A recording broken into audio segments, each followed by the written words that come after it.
দিব, দুইটা নয়। লিল্লাহি তাকবীর। এক নাম্বার গুণের নাম হচ্ছে খুবই কমন, সবাই জানেন, বাট অনেক ব্যাখ্যা আছে। এক নাম্বার গুণের নামই হচ্ছে সবর বা ধৈর্য। সবার থেকে শুনতে চাই, এক নাম্বার গুণের নাম সবর বা, আবার বলেন, এক নাম্বার গুণের নাম সবর বা। আচ্ছা বলেন তো, জীবনে যদি সফল হতে চান, সবর ছাড়া আর কোনো গতি কি জীবনে যুবক ভাইরা আছে? কোরআনে আল্লাহ তাআলা বলেছেন, ইয়া আইয়ুহাল্লাযীনা আমানু ইসতাঈনু বিস-সাবরি ওয়াস-সালাহ ইন্নাল্লাহা মা'আস-সাবিরিন। O you who believed, seek the help of Allah subhanahu wa ta'ala with two things. Number one is salah, number two is patience.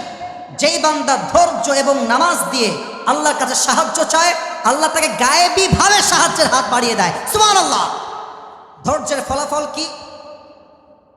ইন্নামা ইউওয়াফাস সাবিরুনা আজরাহুম বিগাইরি হিসাব। Indeed and verily, those who observe the patient, those who are patient, Allah will give them reward without accountability.